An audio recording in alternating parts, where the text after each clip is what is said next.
All right, we're going to try to get through the baseline performance diagnostic dashboard. When you first log in, it's going to ask you to create an email address as well as a password and sign up. I've already done that, so I'm simply signing in. When you sign in, you can see there is a workspace. This is a little big. You can see the different apps that go with this. We're focusing right now on Baseline, the first one. This is the prerequisite to any of the other ones. The Baseline is set up so that if you put data in here and it's needed for either the legal menu items or the business plan or even the budget tool, those numbers will automatically feed the other apps. That's why it's important to do them in order. So, Baseline Diagnostic. This is a process. It is a process for small law firms. And if you were to answer a series of questions, it's about 36 questions, completely, correctly, and consistently every month for 12 months. It's once a month you update this, usually after you get your books closed from the previous month. If you do this, I've said this before I believed it, and now I believe it because I've seen it repeatedly happen.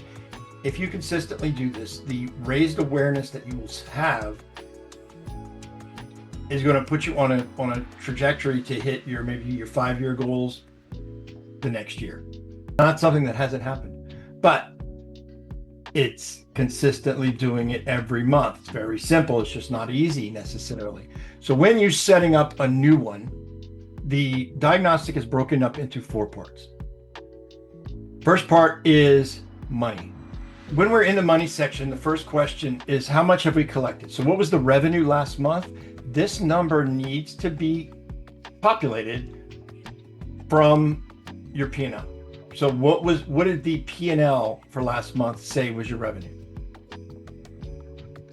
Then what's your revenue month to date? Now you get the P&L from bookkeeping, I guess, but you can get the revenue month to date probably from QuickBooks or wherever you're managing the operating account or the revenue that's earned and collected. So revenue last month, revenue month to date, and then we want to know what was your operating account balance at the end of last month.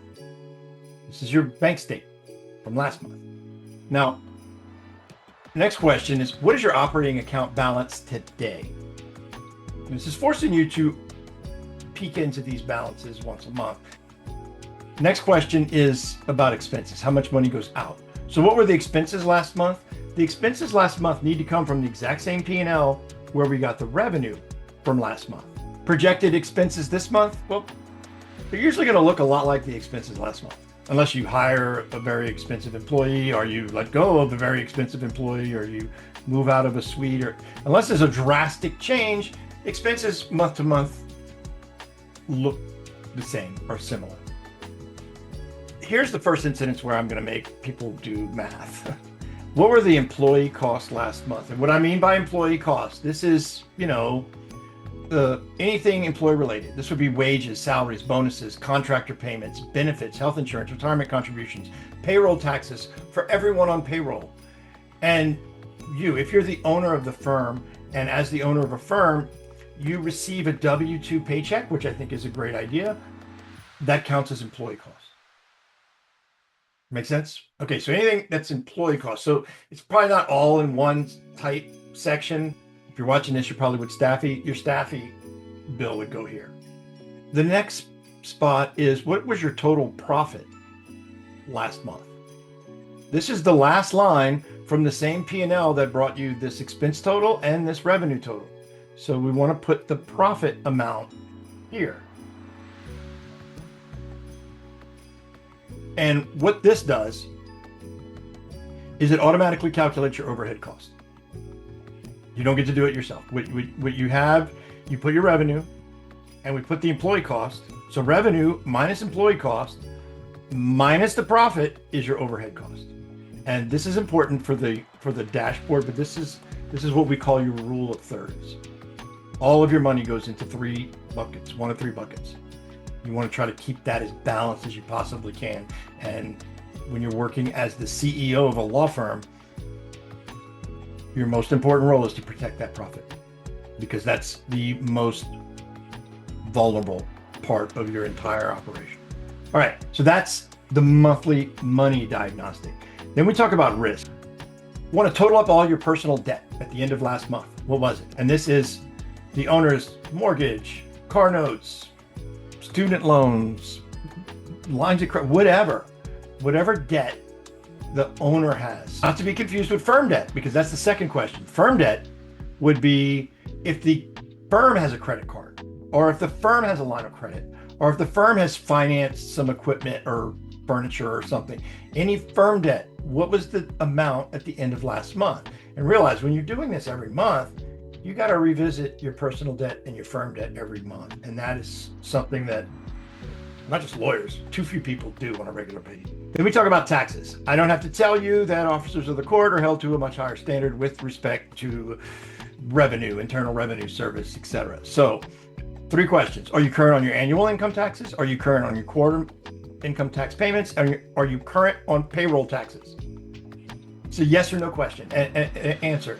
And if the answer is yes, then there's no need for any notes. But usually when it's no, I'll see notes here, something along the lines of filed for an extension, or my CPA is working with an error in reporting.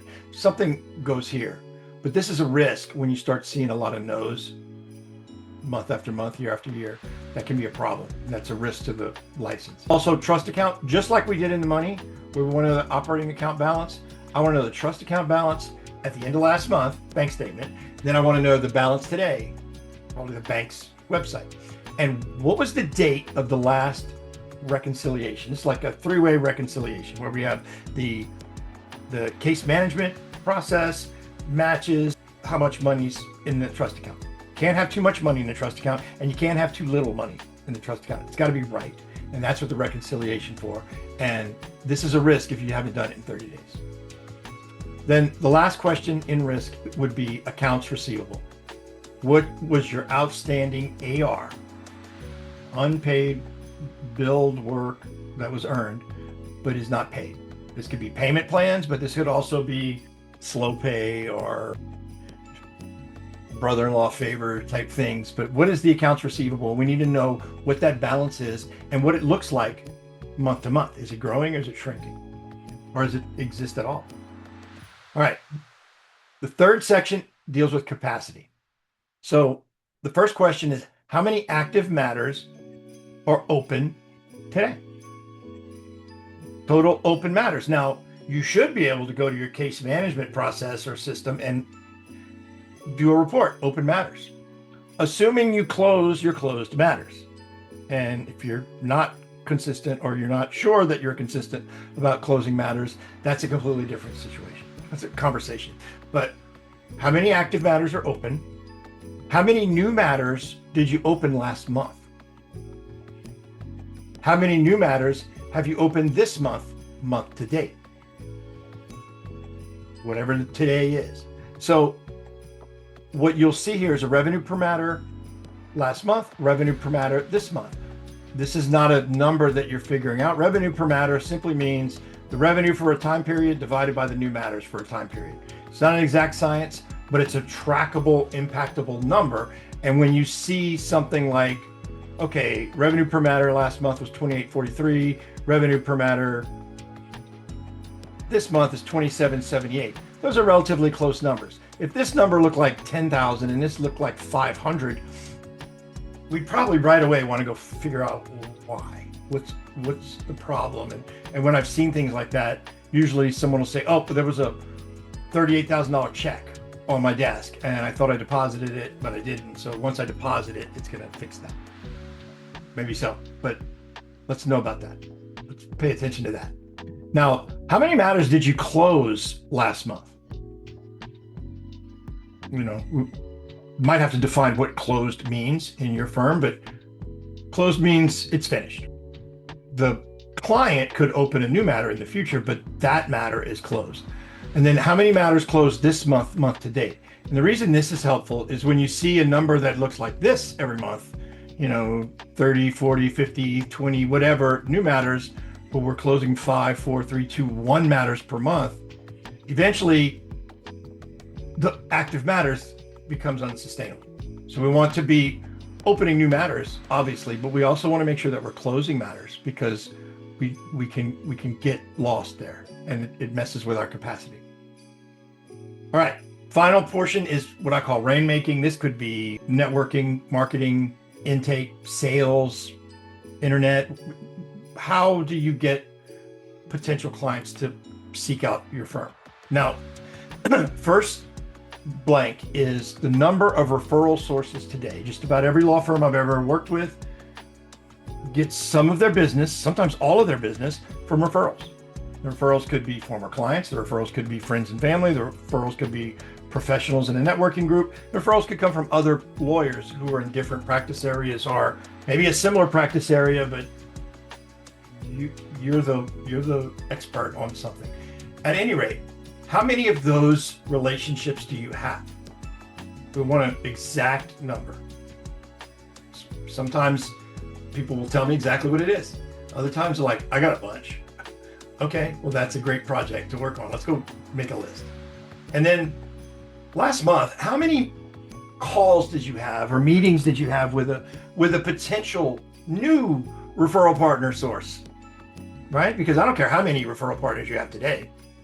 If you figure out how to add 12 more over the next 12 months, that's going to be good for your business. Referrals are great potential new clients.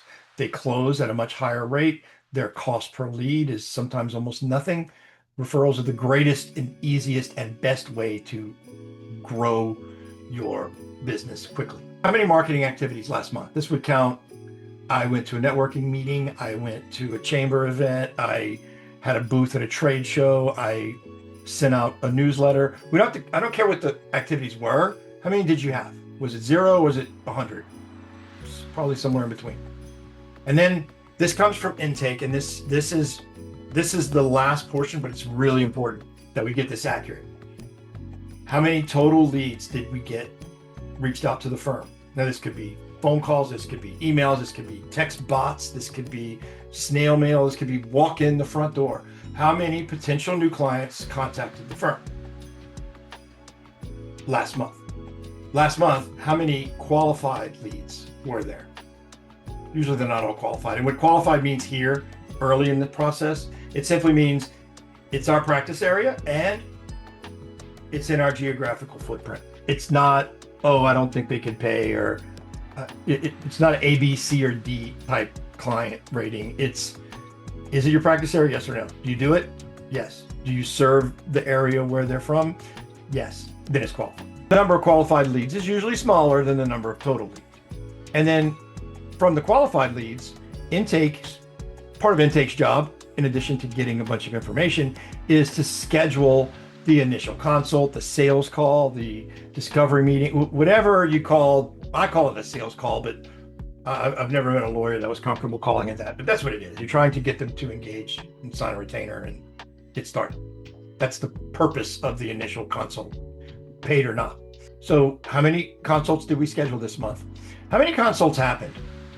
Now, if you scheduled a consult on February 28th, but you scheduled it for March 5th, well, that's a scheduled consult for February, but it's a consult completed or a show up for March. We're just wanting to know how many happened in the calendar month. Now, last one is how many new matters opened this month. That is populated up here. If you want to change it down here, you got to change it up here, because before I locked this, these two numbers were always radically different, and they can't be. What these numbers do, and the reason it's important for them to be right, is this gives you your conversion percentages, and conversion percentages are going to be very important when you're making your business plan. Well, according to these numbers, which I totally made up, 82% of the leads are qualified. 61.8% scheduled appointments, 88.2% happen, and my sales rate is 103.3%. Why? Because I only have 30 show-ups and 31 retained. How is that possible? Well, not very likely. It doesn't happen very often. It can happen that you have sales that happened that didn't go through the leads and intake and everything else. It was you did someone's divorce and Now there's a modification.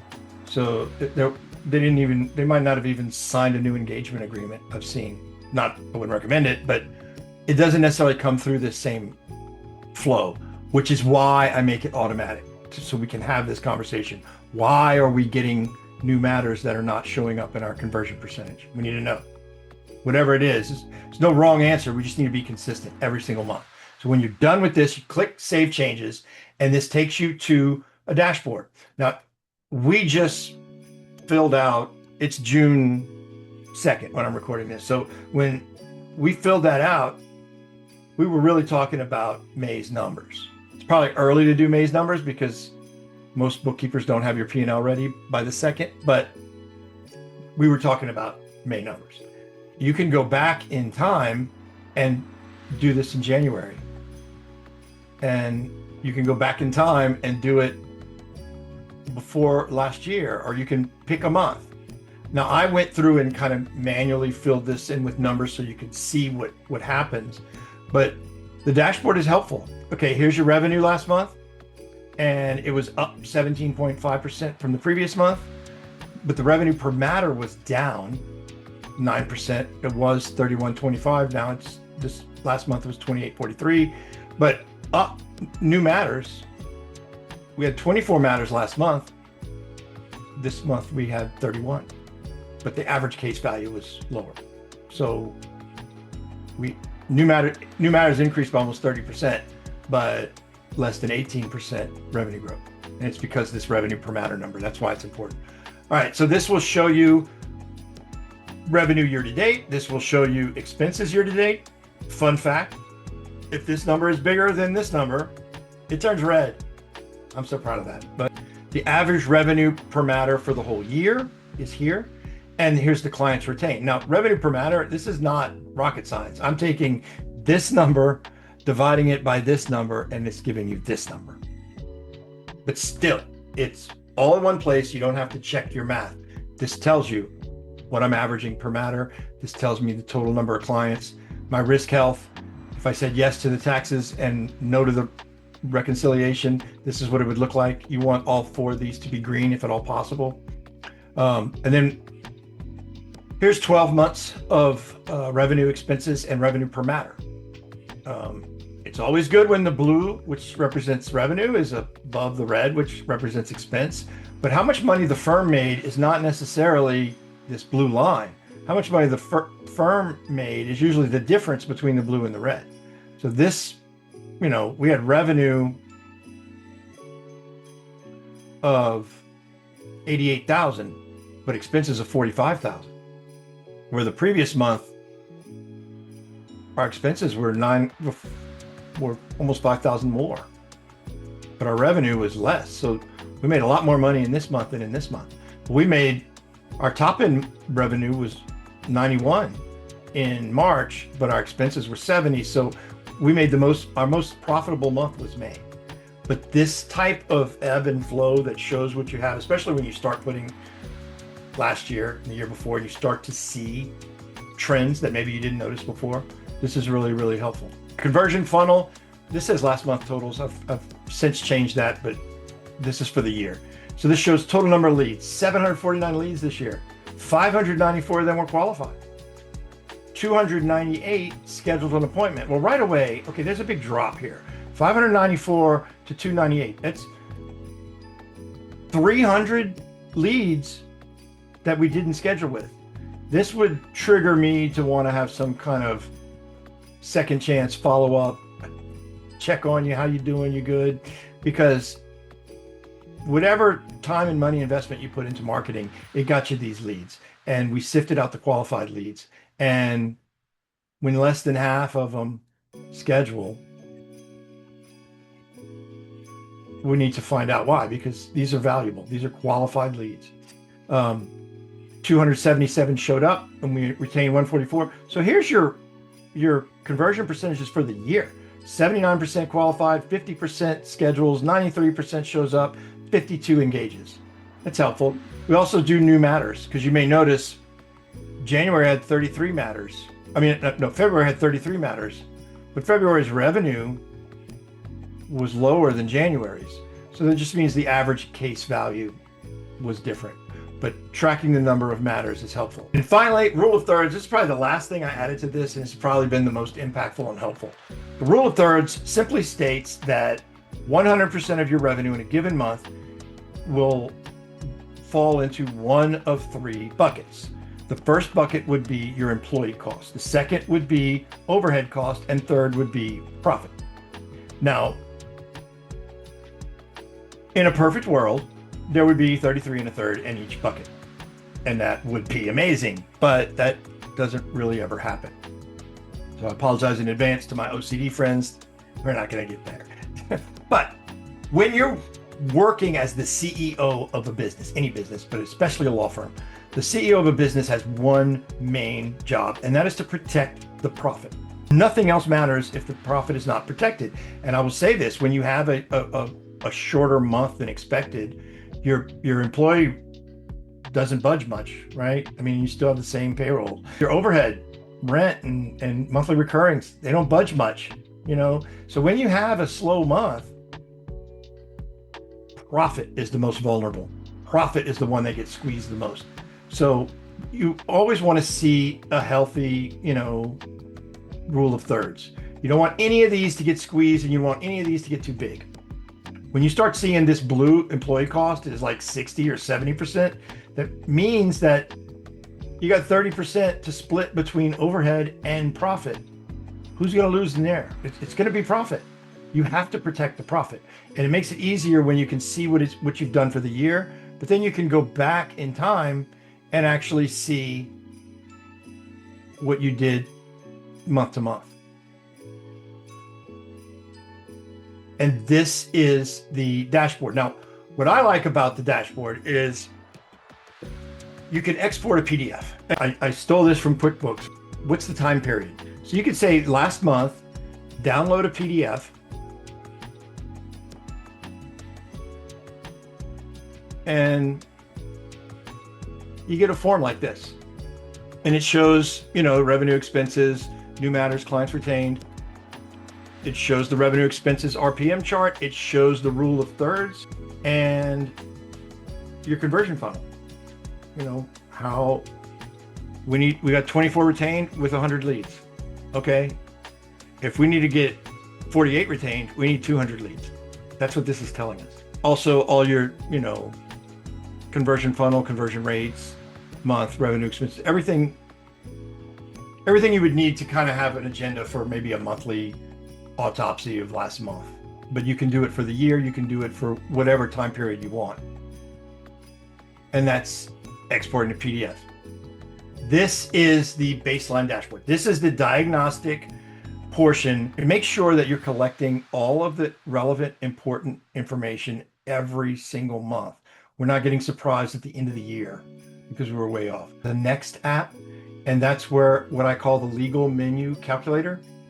And this is where we find out about your team, what you're paying in payroll, what your legal menu items are.